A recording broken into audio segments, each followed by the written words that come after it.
Imperial martial art होता है वो एक लेजेंड को ट्रांसमिट करती है, जिसका नाम है catalogue of names in cave recipes, जो कि एंशिएंट मैजिक एम्पेरर के द्वारा लिखा गया था। और उसमें उनकी ज़िंदगी के सारे अच्छे टेक्निक्स भी लिखे हुए हैं। जो सबसे पुराना डेविल किंग है वो इस कॉन्टिनेंट का सबसे पावरफुल बंदा है, और उसकी सारी नॉलेज एक बुक को पास डाउन हुआ था, जो कि दुनिया के कोने कोने में बिखरे हुए हैं, जिसका नाम द बुक ऑफ 9 सीक्रेट्स था। जो भी इसको प्रैक्टिस करेगा इस बुक को, वो हेवेंस एंड अर्थ की लॉज को समझ सकता है, जो कि उसके हाथों में ही है। और ये बुक अभी मैजिक एम्पेरर के हाथों में है, जिसका नाम है जाओ इफैन। तभी उसका एक डिसाइपल आता है जो बोलता है, my lord, this is no good. वो बोलता है ये बहुत खराब बुरा हुआ है, क्योंकि जो माउंटेन ट्रूप्स है वो हमारे इलाके में घुस आए हैं और हमारे सारे सोल्जर को ख़त्म कर चुके हैं। तभी हमको उसके नाम भी बताए जाते हैं, जिसका नाम है जाओ चेंग, और वो डेमन किंग का जो मतलब जाओ इफैन का डिसाइपल होता है। तभी वो बोलता है, मैं तो घबराया हुआ हूँ, बहुत जल्दी ही जो सातों एम्पेरर है वो इधर आ जाएंगे। तभी वो डेमन किंग बोलता है, डोंट पैनिक, मतलब जल्दी मत करो, वो सातों एम्परर मेरे से मुकाबला नहीं कर सकते, वो मेरे से कमज़ोर है। बट अनएक्सपेक्टेडली, मतलब बुरे भाग्य से वो मेरे ट्रूप्स को डिफीट कर सकते हैं। इसीलिए चलो हम उन्हें जाके देखते हैं। जब जब वो जब वो अंदर से बाहर आता है, तभी उसके सामने जो सब आर्मी खड़े हुए थे सातों एम्परर के, वो बोलते हैं, मैजिक एम्परर, हमें वो बुक दे दो। तभी वो आगे बढ़ के उन सबको मार डालता है और बोलता है, तुम कीड़ों मकोड़ों मुझसे फाइट करोगे।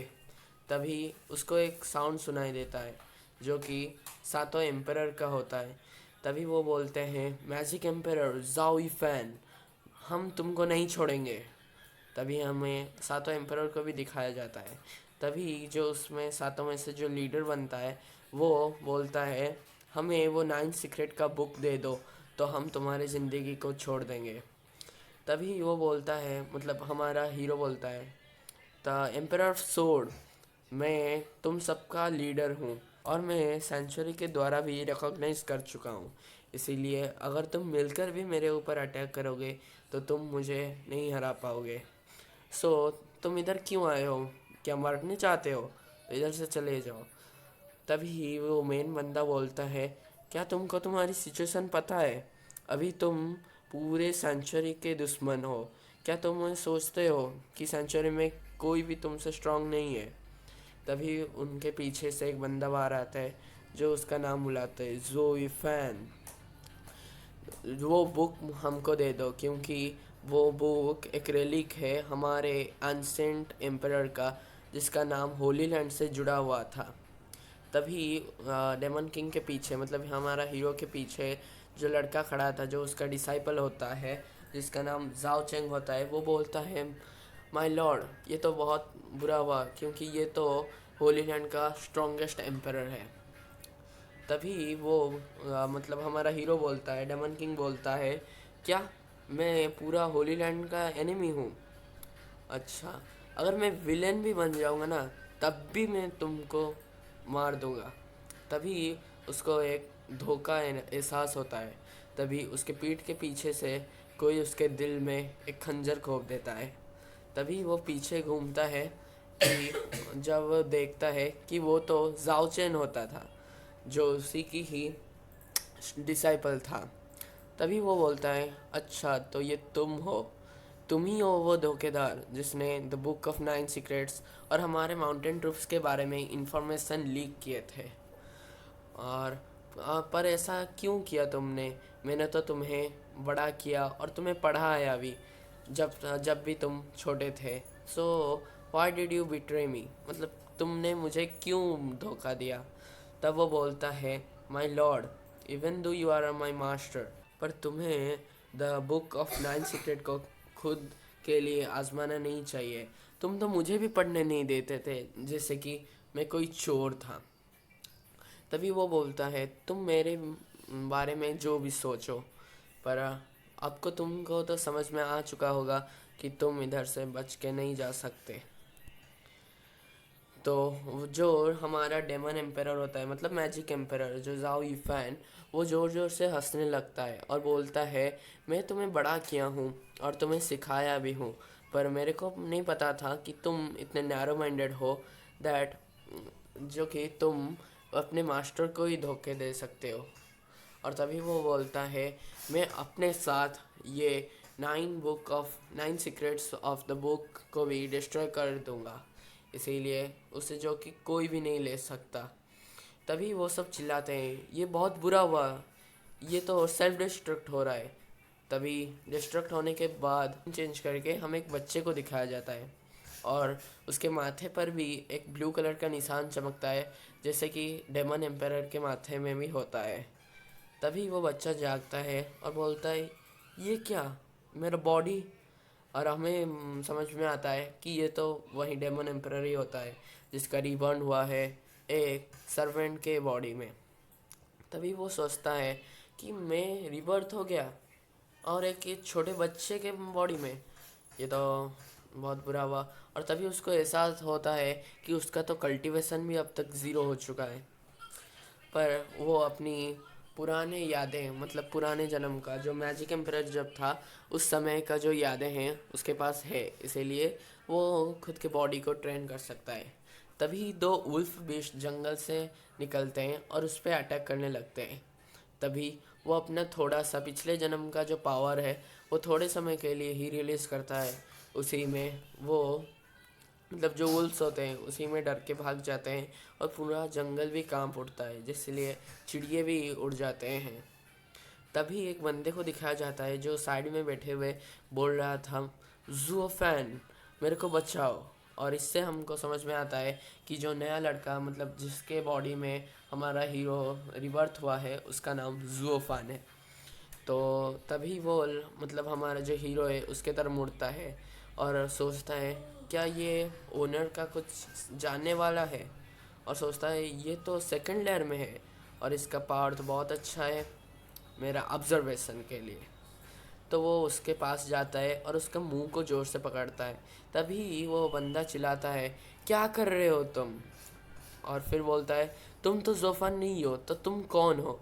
तो हमारा हीरो बोलता है, तुमने सही बोला, मैं जोफन नहीं, मैं तो डेमन किंग हूँ, डेमन एम्परर, जो मैजिक एम्परर भी कहलाता है, जियो विफैन। तभी हमें ब्लैक स्क्रीन में दिखाया जाता है एक टेक्निक का नाम, जो वहीं द 9 सीक्रेट टेक्निक्स में से एक होता है, जिसका नाम ड्रेन टच होता है। और तभी हमें दिखाया जाता है कि उस बंदे का चीख सारी जंगल में गूंजने लगी थी। और हमें बताया जाता है कि जो बुक रिकॉर्ड होता है 9 सीक्रेट्स का, उसमें ड्रेन टच टेक्निक सबसे डिविल हाईएस्ट टेक्निक होता है, जो कि सोल्स और स्ट्रेंथ, मतलब दूसरे लोगों के सोल्स और स्ट्रेंथ को चुरा लेकर अपना बना लेता है। इसीलिए वो सोल्स मतलब रिजेक्ट भी नहीं कर सकते कि तुम मेरा सोल को कैप्चर नहीं कर सकते। और इसके लिए तुम्हें पहले वो एनर्जी को इकट्ठा करने होगा और उसके बाद ही तुम उसको अब्जॉर्ब कर चुके हो। तभी हमें दिखाया जाता है कि हमारा हीरो उस एनर्जी को ऑब्जर्व करके उड़ गया है और वो सोचता है इट्स मॉर्निंग, मतलब मेरे को क्या इतना समय लग गया, कि भाई एक दिन मेरे को लग गया ऑब्जर्व करने। तभी वो अपना पावर टेस्ट करने के लिए, मतलब बिजली का एक पावर बना के एक पत्थर की ओर फेंकता है। तभी हमें दिखाया जाता है कि वो पत्थर तो एक ही अटैक में चूर चूर हो गया। तभी वो बहुत गुस्से से बोलता है, एम्परर ऑफ सोड जोचिंग, रुको मेरे लिए, मैं जल्दी ही आऊँगा। और जब मैं आऊँगा होली लैंड में, तब तो अंतिम दिन होगा तुम्हारा। और तभी वो सोचता है, मतलब पेड़ों से कूदते हुए जाने के समय वो सोचता है, ये बॉडी तो ज़ीरो से 5th लेयर तक रिपेयर हो चुकी है। तभी वो एक जगह में रुकता है और देखता है कि कुछ बंदे नीचे उधर खड़े हुए हैं। और उसमें से एक बंदा बोलता है, सन फैमिलीज़ यू आर ट्रेटर, मतलब सन फैमिली के जो बंदे हैं वो तो धोखेबाज निकले, वो उनको ट्रिक कर दिया। और हमें बताया जाता है कि वो पैंग टोंगलिंग होता है, जो कि लुओ फैमिली का हेड गार्डियन होता है। तभी जो मतलब एनिमी के साइड से एक बोलता है, पैंग टोंग लिन, मैं तुम्हें एडवाइस करूँगा कि तुम हमारे अफेयर्स में मत आओ, नहीं तो तुम भी मारे जाओगे। और हमें उसका नाम बताया जाता है जिसका नाम सन ग्वांजिया होता है, जो कि एक लुओ फैमिली का सर्वेंट होता है। तभी जो उनमें से मिस्ट्रेस होता है, मतलब एक लड़की होता है, वो बोलते हैं, सुन ग्वांजिया, हुई लॉन्गजैंग, ये हमारा लो फैमिली का एक स्पिरिचुअल मार्शल आर्ट्स है जो कि जनरेशन से जनरेशन पास होता है। तो हम किसी भी हालत में वो तुम्हें नहीं देंगे, हमें मरना भी पड़ेगा तो हम नहीं देंगे। तभी उसका जो छोटी बहन होता है वो बोलता है, सिस्टर मैं इनको मार देता हूँ, तुम मुझे मत रोको। तभी वो मतलब हमारा जो हीरो पेड़ के ऊपर बैठकर ये सब देख रहा था, तभी वो सोचता है, इसीलिए तो लुओ फैमिली ट्रबल में था। और मतलब मेरा जो बॉडी अभी है, मैं जिसके बॉडी में हूँ, वो मर गया था क्योंकि ये तो बैंडिट्स के साथ डील कर रहे हैं। तभी वो सोचता है, बैंडिट्स, लुओ फैमिली, ये फीलिंग क्या है, ये फैमिली रिलेशनशिप मेरे से क्यों लग रहा है, मैं तो इधर से जाना चाहिए क्योंकि ये तो मेरा फैमिली ही नहीं है। तभी जो जब जाने की कोशिश करता है, उसके बीच से मतलब दिल के आर पार एक एनर्जी का सर्ज गुजरता है। तभी वो सोचता है, ये क्या हुआ। तभी वो तलवार निकालने लगता है। और इसी के साथ हमारा मैजिक एम्परर का एपिसोड 1 या फिर चैप्टर 1 ख़त्म हो चुका है। तो अगर वीडियो अच्छा लगा तो आपका सपोर्ट दिखाइए, लाइक करिए, सब्सक्राइब करिए, शेयर करिए। तो फिर मिलते हैं एक नई एपिसोड में। Tata bye bye.